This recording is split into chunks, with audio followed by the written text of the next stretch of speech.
Welcome to Totally That Stupid. Today I'm coming to you from our Back 40 garage. Back 40 is the name that my father gave this property about 30 years ago. But that's a different video. We'll circle back to that. Right now I'm sitting here flipping through the brochure for a 1994 Mazda Miata. When the Miata came out, I was driving a 1977 Alfa Spider. It was my first car. And I was very much an Alfisti, right? Mazda's releasing basically a European sports car, blasphemy. Although my uncle had an RX-7, a 1983 GSL, that was actually a fantastic little car, but it was special with the rotary, and it was very of its time, very Japanese. And so when the Miata came out, I was skeptical at best. I remember going to look at one with my father at the Mazda dealer, Adzam, which, spell that backwards, it's Mazda, in Mount Kisco, New York at the time. And it was dead of winter, right after they came out. So it was winter 1989. And we were both in winter coats and both larger guys. We got into this thing, and the Alfa was a bigger car, not by much, but by enough. When two guys were getting into this car with winter coats on, both a little bulky, and the top was up, it was a little tight. Thought, well, this probably isn't the car for us right now. My father ended up buying a second Pontiac 6000 wagon, although that time it was an SE, so it was the sporty version. But I digress. So as time went on, I ended up having to sell my Alfa. The Alfa was just rusty from the middle down. And I did start to sort of develop an affinity for the Miatas. I remember going to look at the British Racing Green 91s when they came out. Special car, and my Alfa was British Racing Green. So all of a sudden I was thinking, well, maybe there's something to this. And of course, you read all the period car reviews, and people just raved about these little Japanese British sports cars, European sports cars. And the next year, Jonathan, my TTS buddy, and I went to the Mazda dealer in Manchester, Connecticut, and we looked at the then new RX-7, so the last RX-7 that they released, and that was really cool. And they had a sunburst yellow Mazda Miata, and that was special too. On top of the fact that Miatas were just neat cars and very much grown on me. Anyway, fast forward to 1996. My wife and I are on the verge of getting married, and we decide to treat ourselves to a little early wedding present. And we went and traded in her 89 Honda Accord, 5-speed, on a Miata. And we drove it for about a year. Drove it everywhere. We commuted into Washington, D.C. in it. We took a trip to Ohio in it. That car took us everywhere. But when you're newly married, you don't have a lot of space. We certainly had no space for an extra car. Living in a townhouse at the time, and we just had different priorities. Living in D.C. when a lot of family lived other places, people always wanted to come visit. We didn't have enough space to take people around to see the sights and what have you. So we decided, maybe this isn't the time for us to have this car. Mentioned it to my mother-in-law, who said, well, I haven't had a convertible since my 1962 Corvette in 1964, 5-ish. Maybe I'd be interested. Long story short, she bought the car from us, and she drove it from 1997 until 2017. And used it sparingly. She drove it on weekends. She drove it on nice days, driving to work down in Groton, Connecticut. It lived a charmed life. It was parked on carpet and just babied. It did develop a little bit of New England specialness. There were a couple spots when we ultimately got it back that needed to be repaired, rust repaired, but nothing major. Certainly nothing structural. And they babied the car for 20 years. In 2017, my mother-in-law was just out for a drive running errands, and unbeknownst to her, the coolant had leaked out of the car. And so the car ended up sputtering to a stop at the side of the road. And a family friend of ours who owns a shop, more of a body person than a mechanical person, but did some mechanic work too. He went and picked up the car. My mother-in-law was safe, certainly no issue there. And my mother-in-law called us. We'd always had first right of refusal on the car if she ever decided to get rid of it. She called us and said, well, if you want it, it's yours. She was sort of at a point in life where she didn't need to invest in, major repairs on a cheap sports car, and didn't really use it much anymore, etc. So talked to the family friend and asked him, I said, give me an honest assessment of the condition of the car.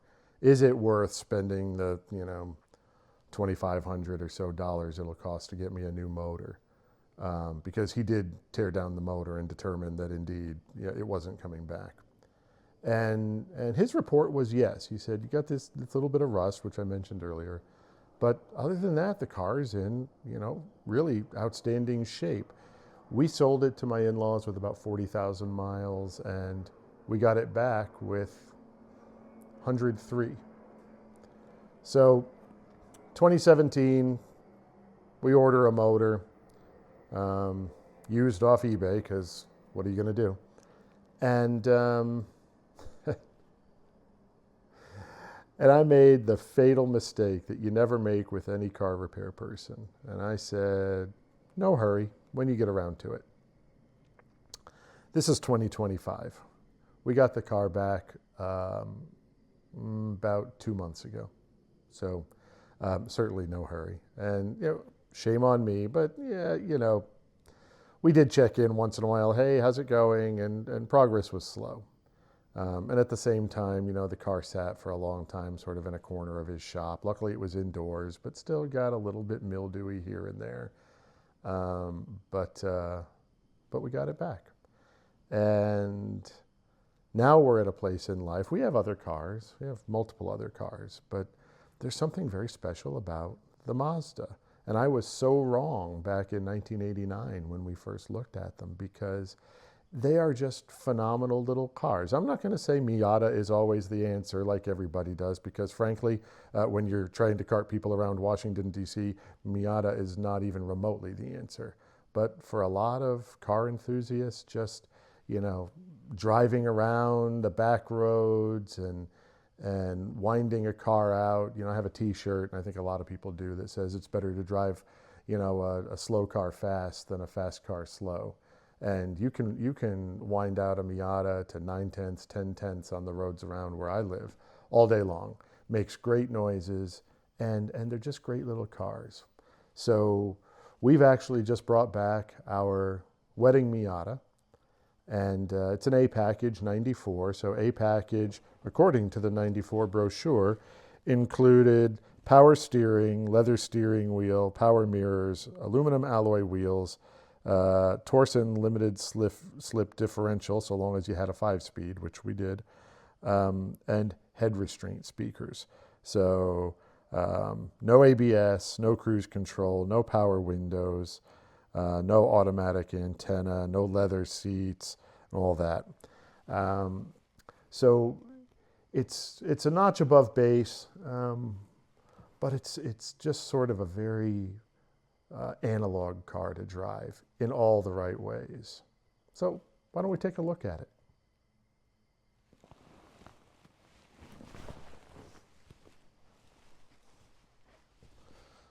So here it is. This is the wedding Miata, the 1994 Mazda Miata that we bought in 1996 as an early wedding present to ourselves.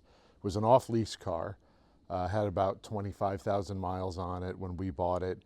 We put on another 15 or so, and then, as I mentioned, sold it to my in-laws, who added another 60,000 miles over about 20 years.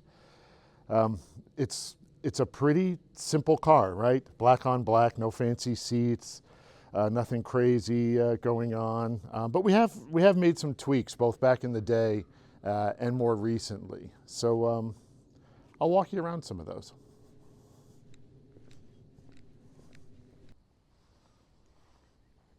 So what you will notice on the outside of the car is actually the simplicity of it. There's no big spoilers, no fancy decals or other exterior accoutrements. I mean, each his own, and Miatas are so ultimately customizable at this point, especially the NAs. You know, you can do whatever you want with a Miata practically, and there are catalogs full of all kinds of things to do, but I like my Miatas simple.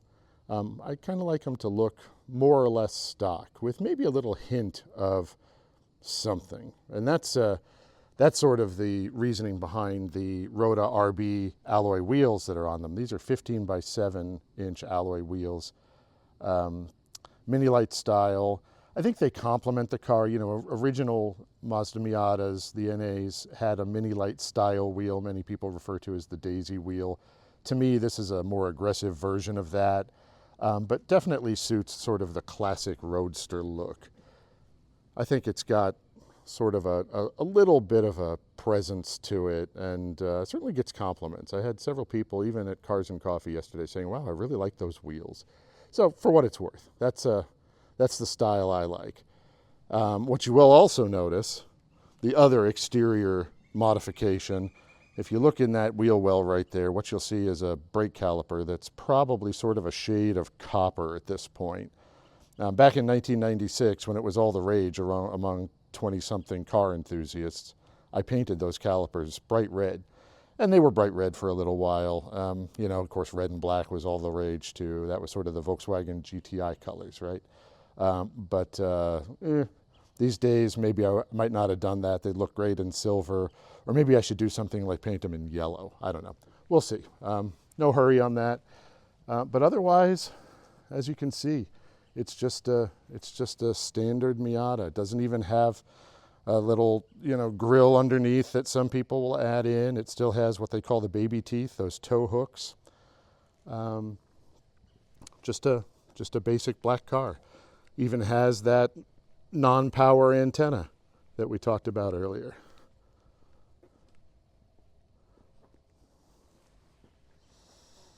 Good looking car.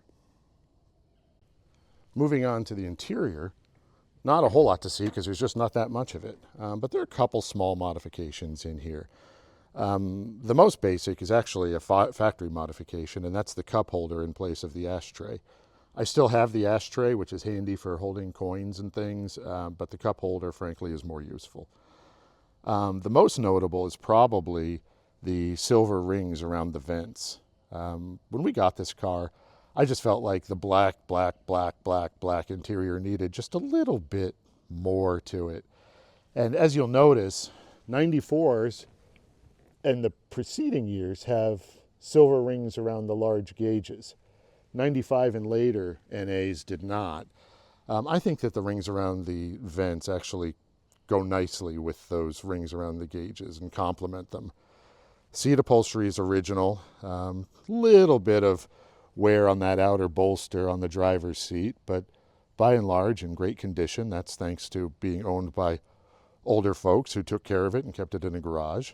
Dashboard's in good shape. And I put in the cocoa mats because I still have the factory mats and they're in okay condition, but I didn't want to ruin them, and I like the look of the cocoa mats. They're just, I don't know, they suit old convertibles, and I think they suit this car. Still has the original radio, and it works. The speaker connections need to be cleaned because they're a little hit or miss sometimes in terms of functionality, but it does work. Air conditioning works.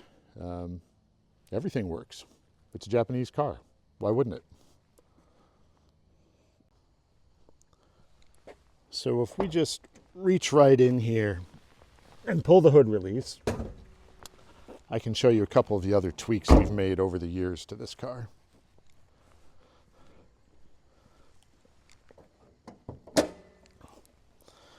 So right off the bat, what you'll notice is the Racing Beat cold air intake. They made these back in the day, and you can still buy them today. In fact, I've put them on every Miata I've had, and this Including this car, we've had 4 different Miatas, I think, 4 or 5. I like the growl. It does nothing for performance. I mean, if anything, it sucks warm air in, as you can see in the engine bay. There's no special surround or piping to route cool air in, so it's a hot air intake system, but it makes a great growl.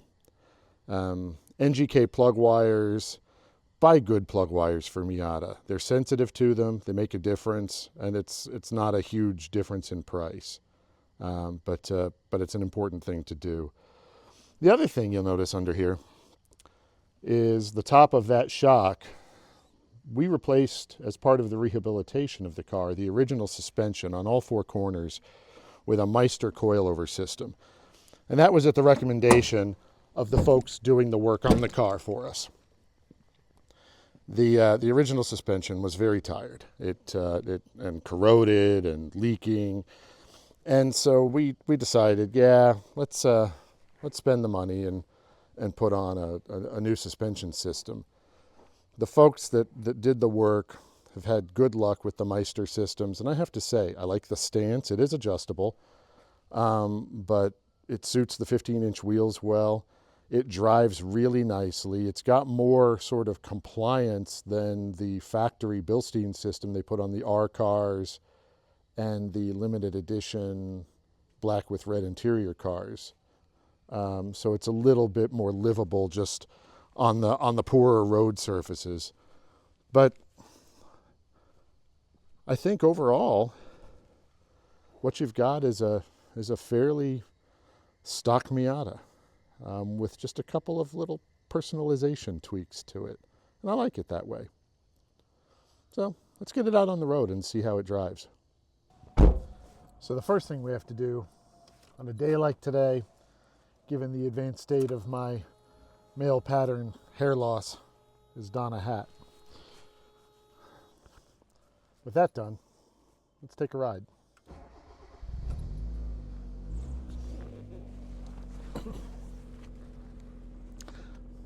Love the exhaust note of these cars, and a lot of work went into that. If you read the history of Miatas, Tom Matano and his team really, like, they went through countless iterations of different exhaust systems to try and find the right sound, and it sounds good. So let's get it out.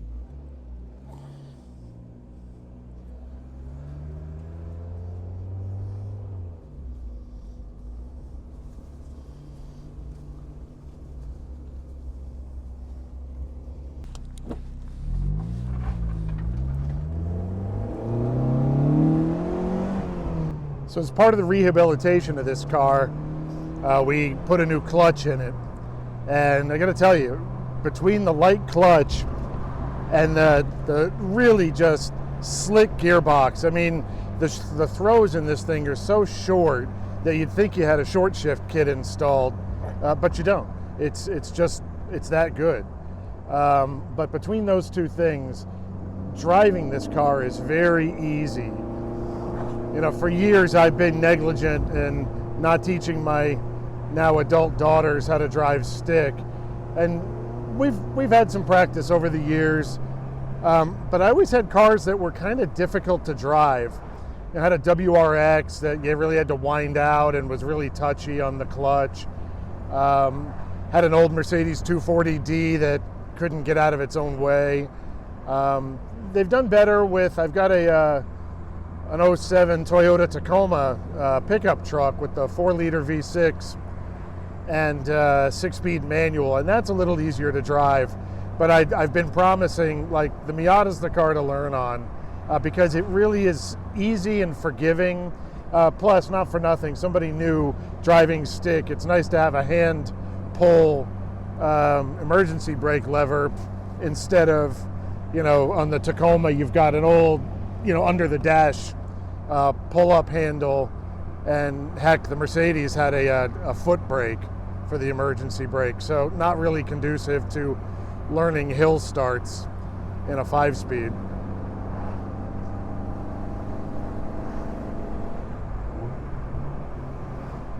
One of the joys of driving the Miata is when you get to the point where you're pretty masterful with rev matching on the downshifts. I was talking to somebody recently who's got one of those Nissans that has the rev matching, and actually my neighbor has a Porsche GT3 manual transmission. I think it's an 22, and the car does rev matching for you. And he said it's a pretty cool system, and he said, I was sort of dubious about it when I first got the car, but it's actually pretty cool. But in this car, I really take one of the joys is learning that rev matching and really getting the car to act the way I want it to act. You'll notice it bounces, but it's not bad. It's not jittery. It's not nervous. And on these roads, I don't want a car that's nervous.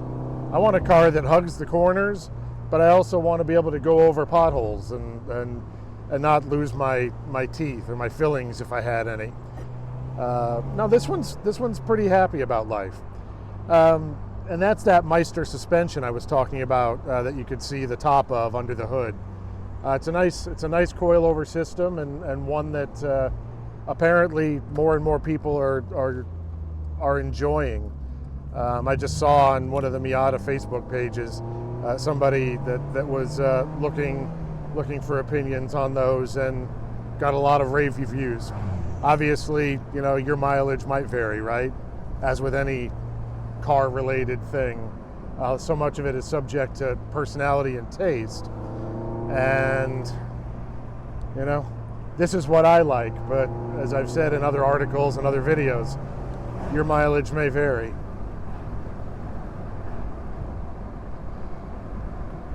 Got a great turn coming up here. Love that. These really are some of the best Miata roads there are. It's hard to beat a little sports car doing this kind of driving on this kind of day. It's probably 75 degrees out, sunny and dry, and it's just a pleasure. And one of the beauties, I've had really fast cars. Not that long ago, we had an AMG E63 wagon. Impressively just crazy fast car, 0 to 60 in like 3.2 seconds or something ridiculous. And you drive fast. On these roads, it's dangerous, it's scary. I'm making good noise and I'm throwing the car around the corners here, but I'm barely over the speed limit. I would argue that if this was rush hour, I'd be going along with traffic because it just isn't that fast. But it does feel so good. And that noise, hopefully you can hear some of the noise the engine's making. And then when I get on it, you can hear that intake noise. There it is. That's a good sound. Would I like it to go faster?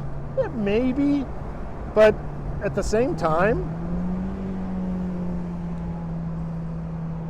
for the way I use it, I actually thought about it, and I reached out to a friend of mine, Dan Trent. Dan's been an MX-5 guy for a long time in the UK, and when I got this car and I was going through the rehabilitation, I asked Dan his opinion. It's like, do you think that while I'm at it, this is the time to do a turbocharger or supercharger? And he was funny about it, and ultimately I agree with him. He's like, you could, but if you want to go fast, drive a different car, because that's not what this car is about. This is a backroads roadster that you can drive, close to its limits, practical limits, and just enjoy the hell out of. It doesn't really need more. 128 horsepower is what this car's got. Another 10 or 20 would make it faster off the line, I guess. Do I need another 60, 80, 100, or, I'm not planning to spec race this car. I'm not really planning to do anything besides what you see me doing right now. That's the kind of car it is.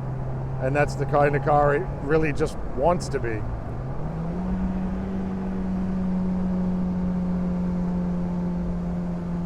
And sometimes you downshift just for the sound. And it is happy to rev. Boy, howdy, is it happy to rev.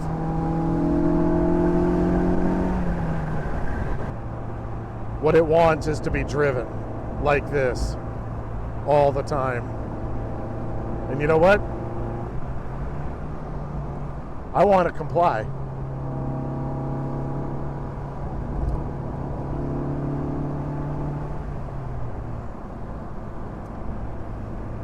I was trying to think if I have any complaints. You know, what would I tell a prospective buyer, or would I steer somebody to buy this car all day long and twice on Sunday? It's fabulous, and it can be your everyday driver. It doesn't, you know, we use it sparingly because we have that luxury. We have enough cars where this doesn't have to be the car we drive every day. But at the same time, you could, you know, especially if you've got sort of a suburban commute with some nice back road driving. Why not, right? I mean, just get out and drive it and enjoy it. And, you know, if I was still commuting and driving these roads home from work every day, I might go back to driving one of these as a daily driver. In all the other, you know, problematic traffic, the backups, the delays, all that you get with a suburban commute, just to have the joy of getting on the back roads and winding out the car and winding down from my day. Yeah, that wouldn't suck. I am partial to the first generation Miata, either the 1.6 or the 1.8. You know, this car is the 1.8. There are some that say the 1.6 is revier, having had, honestly, I've had more 1.6s than 1.8s. The difference to me is negligible. This car is slightly heavier than the 1.6 cars with the additional bracing, so it's pretty much a wash. All of them are fun. I think the additional bracing in this car does make it a little bit better, sort of in terms of chassis flex and stuff like that on these roads. But none of them are bad. You know, I like this. I like the pop-up headlights. They look cool.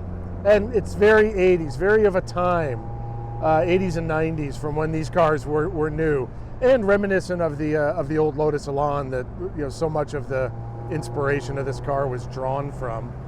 So, you know, I'm partial to these. I think that the NB, so these are the NAs, the NB Miatas, I believe, are stiffer, little more powerful, especially the Mazda speed cars. The NCs are a little more powerful, and I think by then you could start getting things like, you know, seat heaters and stuff like that. But they also have a more modern style dashboard. It's got this big round thing in the middle. I like the classic look. And the NAs and NBs are probably the most faithful to just old school, roadster, simple dash.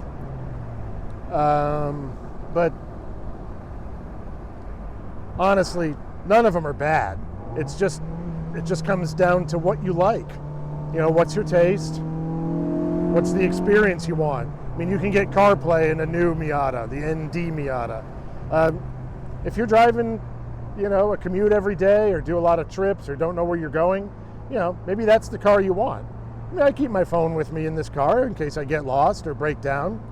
Truth is, I know these roads, and I'm driving a Miata. I'm not going to break down.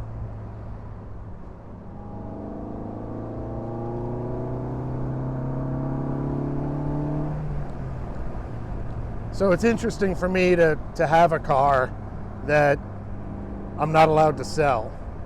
I buy and sell cars all the time. It's part of my joy in life. But there's something to knowing in advance that you're stuck with a car. We have, short of, God forbid, an accident, we have too much sentimental baggage in this car. It took my wife to the church on our wedding day, and then we left the church in it. It belonged to my in-laws for a long time, and of course one of them is passed and the other is aging, and so it's got that connection as well. And so I'm glad we're stuck with it. I'm happy to be stuck with it, like the old song. Yes, it's true, I'm happy to be stuck with you. I really have no complaints. And it also gave us a little bit of the confidence to probably slightly overinvest in the rehabilitation. I'm not going to get into numbers, but suffice it to say, this is probably the most expensive NA Miata with 103,000 miles used for daily use out there, or certainly one of them. And I'm okay with that, because what we've got now is a car we can use as we want to, when we want to, and not worry about it, and just keep taking care of it like was done before. Here's that turn going the other way. Gotta love these roads.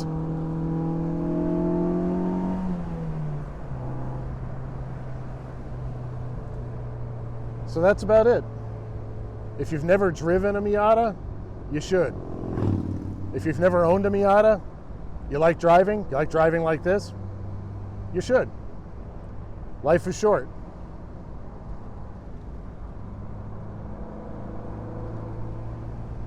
And I guess with that, I'm coming up to the stop sign, so I'm going to tell you, happy motoring.